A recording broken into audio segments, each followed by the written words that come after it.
आशीष है। हम आज जनरल हिंदी टेस्ट संख्या 5 देख रहे हैं। ठीक है, तो पहला प्रश्न है, चिरंतन का सही विलोम शब्द है। तो चिरंतन का सही शब्द विलोम है नश्वर। ठीक है, ऑप्शन ए यहाँ पर सही हो जाएगा। हम बाकी विकल्पों में कुछ ध्यान देते हैं। जैसे यहाँ पे लिखा है अचिंतन, अचिंतन का विलोम हो जाएगा चिंतन। क्या हो जाएगा? चिंतन। जैसे कि यहाँ पे देखिए, चिंतन के आगे आ उपसर्ग लगा है, अचिंतन, चिंतन का अचिंतन। यहाँ पर अचर है, अचर का विलोम शब्द चर हो जाएगा, अचेतन का विलोम शब्द चेतन हो जाएगा। ठीक है, अगला क्वेश्चन देखिएगा। यहाँ पे लिखा है महात्मा का विलोम शब्द है। ठीक है, महात्मा का विलोम शब्द ऑप्शन डी हो जाएगा दुरात्मा। ठीक है, अब यहाँ पे जैसे असभ्य है, असभ्य का विलोम क्या हो जाएगा? सभ्य हो जाएगा। ठीक है, असभ्य का विलोम क्या हो जाएगा? सभ्य हो जाएगा। अब भोगी लिखा है ना, भोगी का विलोम क्या हो जाएगा? योगी हो जाएगा। भोगी का विलोम योगी हो जाएगा और दानव का विलोम हो जाएगा मानव। ठीक, क्या हो जाएगा? मानव हो जाएगा। ठीक है, अगले क्वेश्चन तरफ बढ़िए। अगला देखिए, यहाँ लिखा है अनुकूल का विलोम शब्द है। अनुकूल का विलोम शब्द क्या है? ऑप्शन ए हो जाएगा प्रतिकूल। ठीक है, अब जैसे कि ये सुगम है, सुगम का विलोम शब्द हो जाएगा दुर्गम। क्या हो जाएगा? दुर्गम हो जाएगा। और यहाँ अवनति लिखा है। ठीक है, तो अवनति का विलोम हो जाएगा उन्नति। क्या हो जाएगा? उन्नति हो जाएगा। ठीक है, उन्नति, अवनति। ठीक, अब यहाँ पे अस्त लिखा है, अस्त का विलोम हो जाएगा उदय। बात समझ में आ गई ना?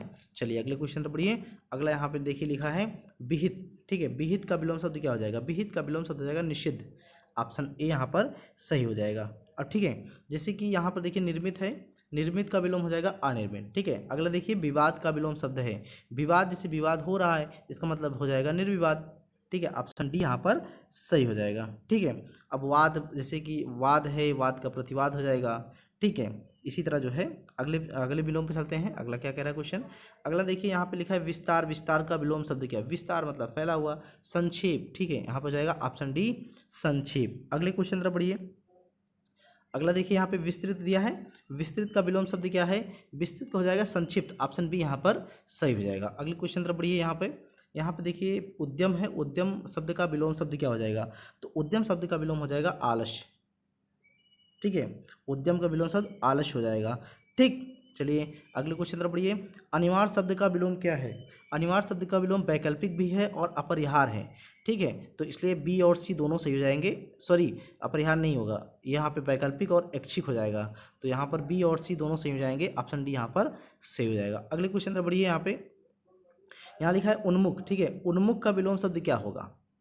ठीक है, उन्मुख का विलोम शब्द हो जाएगा विमुख। ऑप्शन बी यहाँ पर सही हो जाएगा। ठीक, अगर से प्रमुख है, प्रमुख का विलोम हो जाएगा गौड़। क्या हो जाएगा?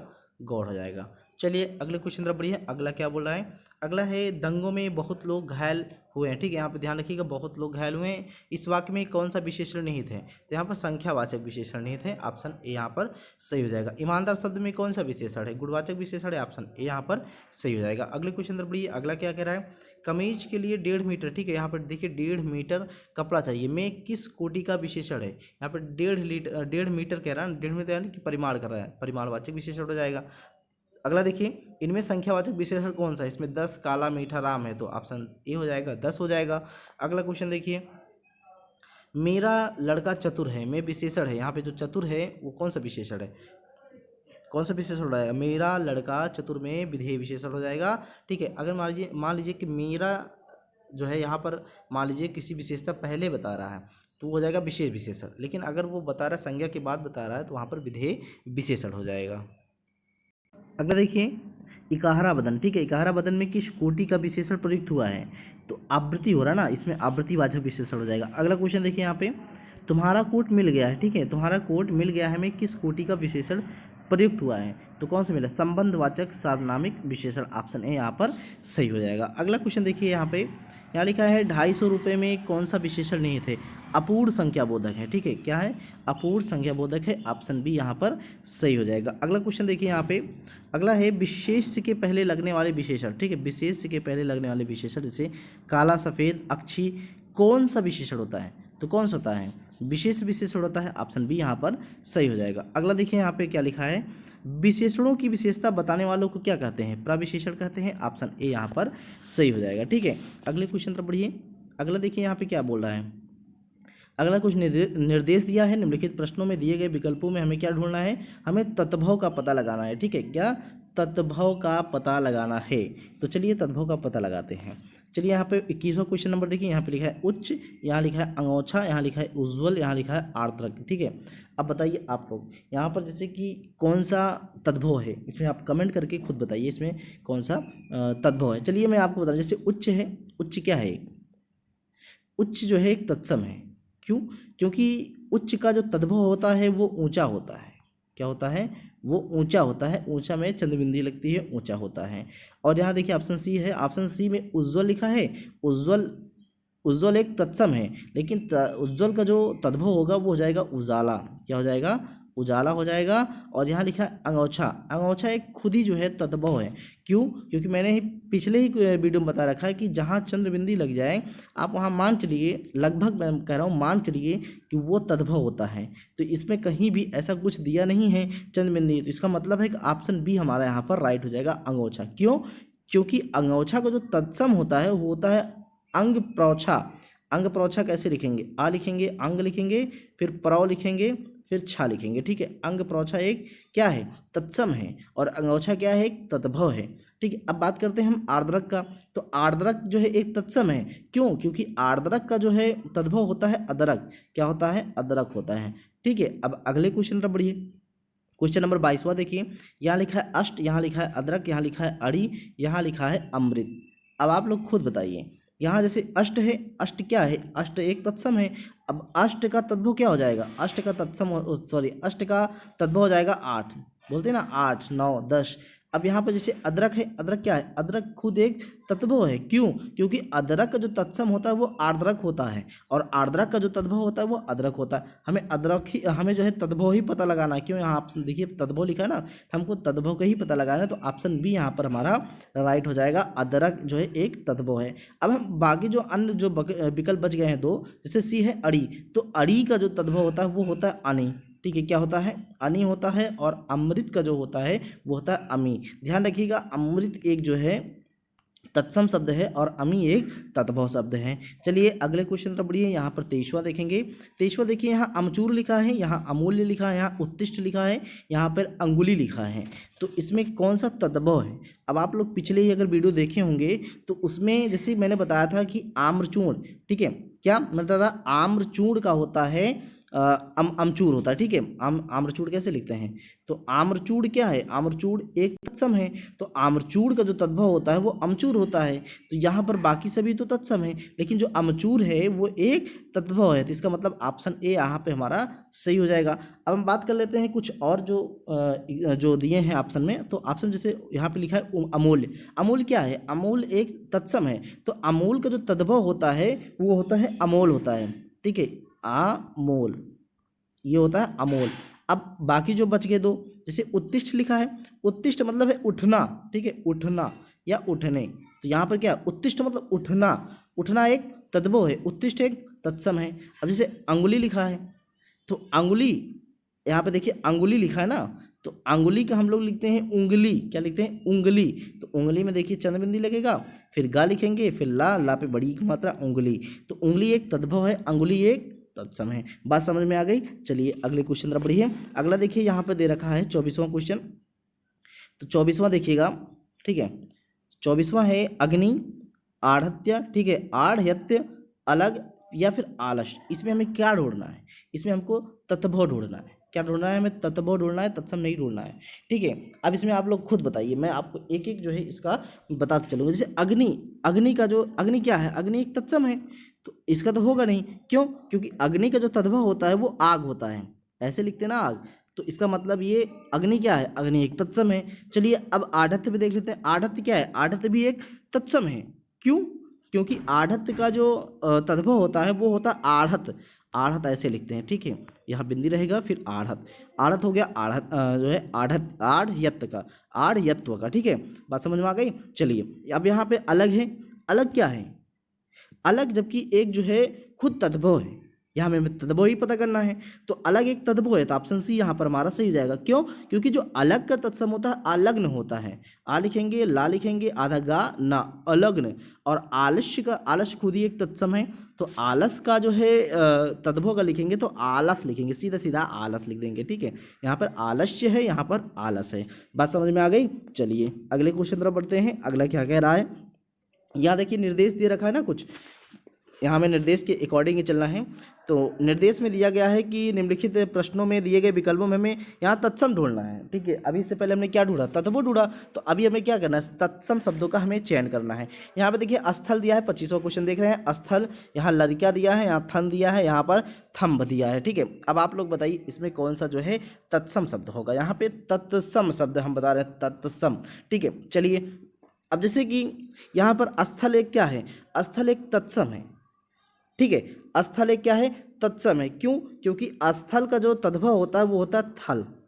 थल तो सुने होंगे ना, थल क्या है, थल एक तद्भव है और स्थल एक तत्सम है। चलिए अगला देखिए, यहाँ पर जो बी दिया रखा है, आप और भी ऑप्शन में जो दिया रखा है उसको भी हम समझ लेते हैं। यहाँ पे देखिए लड़का दिया है ना, लड़का, लड़का क्या है, लड़का एक तद्भव है, और लड़का, लड़का नाम तो सुने ही होंगे, तो लड़का, लड़का शब्द सुने होंगे, लड़का एक तत्सम है, तद्भव, सॉरी, लड़का क्या है, लड़का एक तत्सम है, और लड़का क्या है, लड़का एक तद्भव है। चलिए अगले में देखिए, जो अगला जो विकल्प दिया रखा है, यहाँ थन दिया है ना, थन क्या है, थन एक तत्भव है, क्या है, तत्भव। लेकिन जो स्तन लिखा जाता है ना, स्तन, स्तन मतलब होता है क्या, ये तत्सम है। स्तन का अगर तद्भव हम बात करेंगे तो थन होता है, और थन जो है, थन का तत्सम क्या होगा, स्तन होगा। ठीक है, इसी तरह जो थंब दिया है, यहाँ पर देखिए थंब है, थंब का मतलब है स्तंभ, स्तंभ नाम सुने होंगे, यानी कि स्तंभ ऐसे लिखेंगे। ठीक है, ये स्तंभ है, स्तंभ का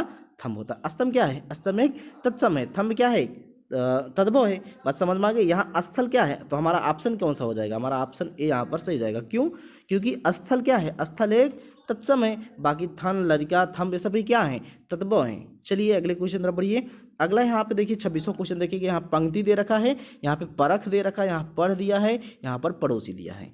ठीक है, अब इसमें हमें क्या ढूंढना है, इसमें भी हमको क्या, इसमें भी हमको तत्सम ही ढूंढना है। तो देखिए हम पहले आसानी से चलते होंगे। अब जैसे पात सुनेंगे गांव वगैरह में, जैसे पात, जैसे कोई निमंत्रण उमंत्रण लगा, अरे यार पात लगा दो बढ़िया से, तो पात मतलब पंक्ति होती है। तो पात क्या है, पात एक बोलचाल भाषा में तो यूज होता है, लेकिन संस्कृत भाषा क्या है, पंक्ति है, और पात एक आम जो है बोलचाल की भाषा है। तो इसका मतलब पात क्या है, पात एक तत्भव है। अब पात कैसे लिखेंगे, पात को हम ऐसे लिखेंगे, पात एक तत्भव है और पंक्ति एक तत्सम है, हमें तत्सम ही ढूंढना है। तो यानी कि ऑप्शन ए, 26 का ऑप्शन ए यहाँ पर सही हो जाएगा। बात कर लेते हैं हम कुछ और विकल्प की। जैसे यहाँ पर विकल्प दे रखा है परख, परख मतलब है कि किसी का परीक्षा लेना, यार उसको चलो परख लेते हैं ना, कि परख लेते हैं वो कैसा है, यानी कि परीक्षा लेते हैं उसकी परीक्षा। तो परख क्या है, परख एक तत्भव है। अब जैसे परीक्षा तो ऐसे लिखेंगे ना, जैसे सभी को पता है कि यहाँ जो छा बनता है वो मोस्टली किस में बनता है, तत्सम में बनता है। तो परख का तत्सम परीक्षा होता है। अब यहाँ लिखा है पढ़, संस्कृत में पठ सुने होंगे, पठ का पढ़ होगा। अब पड़ोसी, ये तो नया वर्ड है, जरूर सुने होंगे, संस्कृत अगर पढ़े होंगे तो जरूर सुनेंगे। तो पड़ोसी का जो तत्सम होता है वो होता है प्रतिवेशी, ऐसे लिखेंगे प्रतिवेशी। ठीक है, ये हो गया प्रतिवेशी पड़ोसी का तत्सम रूप। बात समझ में आ गई। चलिए अगले क्वेश्चन तरफ बढ़ते हैं। अगला क्वेश्चन क्या कह रहा है, अगला हम 27वां देखेंगे। यहाँ लिखा है द्वितीय, यहाँ दूध लिखा है, यहाँ दीय लिखा है, यहाँ पे दाई लिखा है। अब आप लोग खुद बताइए कि इसमें कौन सा तत्सम होगा, हमें तत्सम ही ढूंढना है, कौन सा तत्सम शब्द होगा इसमें। तो आप कमेंट करके बिल्कुल बता सकते हैं कि तत्सम कौन हो सकता है। बिल्कुल सही बात, यहाँ पर द्वितीय जो है आपका तत्सम होगा। बाकी दूध, दाई और दी क्या है, एक तत्भव है। ठीक है, चलिए हम इस पर भी कुछ और जो है समझ लेते हैं। चलिए दूध का क्या लिखते हैं, दूध का अगर हमें लिखना हो तत्सम तो कैसे लिखेंगे, दुग्ध लिखते हैं। और दुग्ध का अगर हम तद्भव लिखना है तो दूध लिखते हैं। बात समझ में आ गई। दुग्ध क्या है, तत्सम है, दूध क्या है, तद्भव है। और अगला देखिए यहाँ पे दीय लिखा है ना, तो दीय का मतलब क्या होता है, यहाँ पर जो दीय लिखा है, दी का मतलब होता है दीपक। क्या होता है, दीपक। ठीक है, दीय का मतलब दीपक, जैसे कहते हैं दिया जला दो या दीपक जला दो। ठीक है, दीपक। और दाई, दाई का मतलब होता है धात्री, सभी को पता है धात्री कैसे लिखते हैं, धा लिखेंगे और त्रा लिखेंगे, धात्री हो गया। धात्री एक तत्सम है, दाई एक तत्भव है। बात समझ में आ गई होगी। चलिए अगले क्वेश्चन तरफ पढ़ेंगे। अगला यहाँ पे देखिए 28वां क्वेश्चन देखना है। यहाँ पे पत्ता लिखा है, यहाँ पे परपटी लिखा है, यहाँ पे पन्ना लिखा है, यहाँ पे पछतावा लिखा है। बात इसमें जो है आप लोग कन्फ्यूजन तो होंगे, पक्का ही है, कि इसमें कौन सा तत्सम है, क्योंकि तत्सम ही ढूंढना है, तो बिल्कुल इसमें कन्फ्यूजन होंगे। ठीक है, अब चलिए यहाँ पे देखिए पत्ता लिखा है ना, पत्ता क्या है, पत्ता, पत्ता मतलब पत्र, क्या है, पत्र। अब पत्र क्या है, आप लोग इसी से खुद अनुमान लगाइए। पत्र एक तत्भव है, क्या है, पत्र एक तत्भव है, सॉरी पत्र एक तत्सम है और पत्ता एक तत्भव है। ठीक है, इसका मतलब ऑप्शन ए तो होगा नहीं। चलिए ऑप्शन हम बी पे चलते हैं। ऑप्शन बी यहाँ पे दिया है परपटी। परपटी क्या है, क्या तत्सम है, क्या है तद्भव है, इसका हम जांच कर लेते हैं। परपटी का जो तद्भव होता है वो होता है पपड़ी। अब पपड़ी आप लोग पता ही है, पपड़ी एक तद्भव है, परपटी एक तत्सम है, तो सही आंसर क्या हो जाएगा, सही आंसर ऑप्शन बी हो जाएगा, परपटी एक तत्सम है। अब यहाँ देखिए पन्ना दिया है ना, पन्ना होता है पर्ण, पढ़ क्या है, एक तत्सम है और पन्ना एक तद्भव है। अब पछतावा दे रखा है, तो पछतावा एक तद्भव है और पश्चाताप ऐसे लिखते हैं ना, पश्चाताप एक तत्सम है। बात समझ में आ गई। चलिए अगले क्वेश्चन तरफ बढ़ते हैं, अगला क्या कह रहा है। अगर यहाँ 29वां देखेंगे, ठीक है, यहाँ पे दे रखा है लंगड़ा, यहाँ पे लड़ना, यहाँ पे लोहार, यहाँ पर लोस्ट्र, क्या देख रहा, लोस्ट्र। ठीक है, अब चलिए बताइए यहाँ लंगड़ा, लंगड़ा क्या है, लंगड़ा एक जो है आपका तत्भव है, लड़ना भी आपका एक तत्भव है, ठीक है, लोहार भी आपका एक तत्भव है, लेकिन जो लोस्ट है वो तत्भव नहीं है। क्यों, क्योंकि लोस्ट एक तत्सम है। लोस्ट जो है, लोस्ट का तत्भव होता है लोढ़ा, आप सुने होंगे, सिल लोढ़ा, ठीक है, ये लोढ़ा ऐसे लिखते ना, गांव में जब जाएंगे आप तो सिर्फ मसाला पीसा वगैरह जाता है, तो लोढ़ा, सिल लोढ़ा जिसको बोलते हैं। तो लोस्ट मतलब लोढ़ा, लोढ़ा क्या है, तद्भव है, लोस्ट क्या है, एक तत्सम है, तो हमें तत्सम ही ढूंढना है, तो हमारा ऑप्शन यहाँ पर डी से हो जाएगा लोस्ट। अब बाकी हम जो बच गए जो ऑप्शन है उस पर भी हम कुछ चर्चा कर लेते हैं। जैसे लंगड़ा, लंगड़ा एक तद्भव है, आपको पता ही है, लेकिन लंगड़ा का तत्सम भी जान लेंगे ना, लंगड़ा का जो होता है वो लंग होता है, ठीक है, लंग, लंग मतलब लंगड़ा होता है। अब यहाँ पे देखिए लोहार है, लोहार एक क्या है, लोहार एक तद्भव है, लेकिन लोहार का जो तत्सम होता है वो लौहकार होता है, क्या होता है, लौहकार होता है। बात समझ में आ गई। अब यहाँ पे लड़ना दे रखा है, तो लड़ना एक क्या है, तद्भव है, लड़ना का तत्सम जो होता है वो रणन होता है, क्या होता है, रणन, ठीक है, रणन होता है, ये जो है आपका लड़ना का तद्भव होता है, तत्सम होता है। ठीक है, चलिए अगले क्वेश्चन तरफ बढ़िए। अगला यहाँ पे देखिए 30वां क्वेश्चन दे रहा है, ऊन का तत्सम रूप है, ऊन का तत्सम रूप क्या है, ऊर्ण है। ये बहुत बार क्वेश्चन में पूछा गया, ये तो गलत नहीं होना चाहिए। चलिए अगला देखिए 31वां है, बिना पढ़ा हुआ अंश वाक्यांश के लिए एक शब्द होगा, क्या होगा, अपठित होगा, ऑप्शन ए यहाँ पर सही हो जाएगा। अगला देखिए जिसका मन व ध्यान, ठीक है, जिसका मन व ध्यान दूसरी तरफ हो उसके लिए एक शब्द क्या है, अन्य मनस्क, क्या है, अन्य मनस्क, ऑप्शन यहाँ पर डी सही हो जाएगा, अन्य मनस्क। चलिए जिसका जन्म पहले हुआ हो इसके लिए एक शब्द है जो उपयुक्त है, क्या है, जिसका जन्म क्या है, पहले हुआ हो, यहाँ पर बाद में नहीं पूछ रहा है, पहले हुआ हो उसको हम बोलते हैं अनुज। अगर पूछा जाए कि जिसका जन्म बाद में हुआ हो उसे कहते हैं अग्रज कहते हैं, सॉरी यहाँ में मिस्टेक हो गया, जिसका जन्म जो है पहले हुआ हो वो होता है अग्रज, ठीक है, यहाँ पर ऑप्शन सी यहाँ पर से हो जाएगा अग्रज, और जिसका जन्म बाद में हुआ हो वो अनुज होता है, ऑप्शन ए यहाँ पर सही हो जाएगा। अब यहाँ पर जो सब कुछ जानने वाला होता है वो क्या होता है, सर्वज्ञ होता है, और जो 2 बार जन्म लेने वाला होता है उसे कहते हैं द्विज कहते हैं। बात समझ में आ गई। चलिए अगले क्वेश्चन तरफ बढ़िए।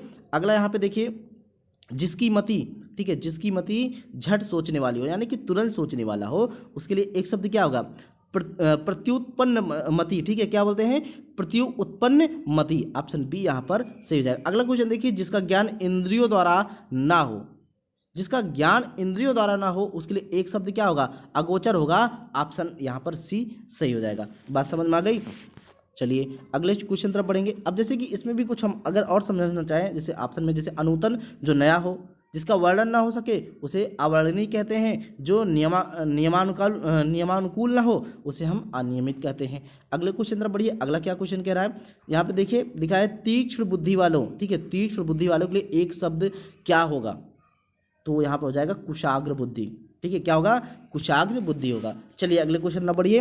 अगला है यहाँ पर किए गए उपकार, ठीक है, किए गए उपकार को न मानने वाला व्याकरण, ठीक है, व्याकरण की दृष्टि से क्या है, तो क्या हो जाएगा, आप लोग खुद इसमें कमेंट करके बता सकते हैं। क्यों, क्योंकि मैं इसको कई बार बता चुका हूँ, ठीक है, तो ऑप्शन ए यहाँ पर से हो जाएगा कृतज्ञ हो जाएगा। ठीक है, अगला क्वेश्चन देखिए।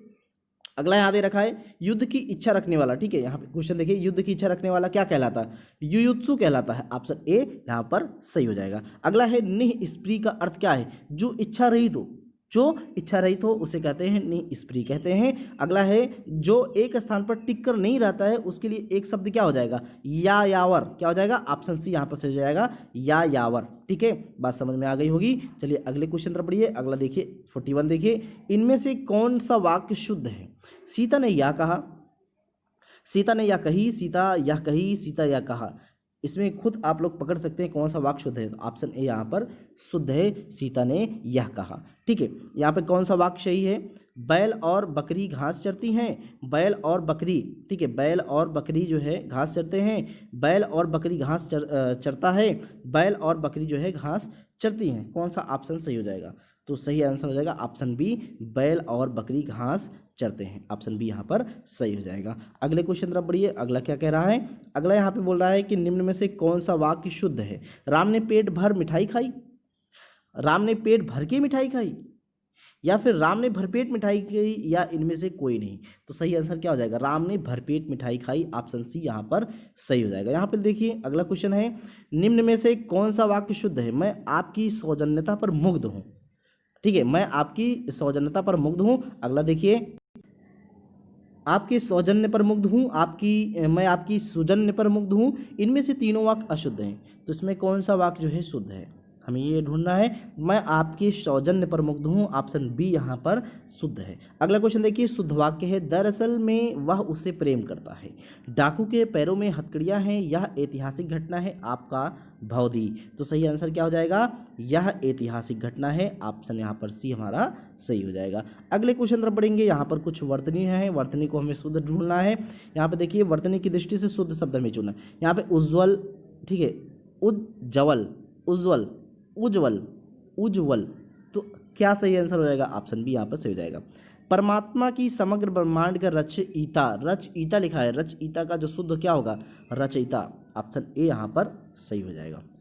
ठीक है, अगला देखिए यहाँ पर क्वेश्चन, निम्नलिखित में से शुद्ध शब्द है कुमुदनी, कुमुदनी, या फिर कुमुदनी, या फिर कुमुदनी।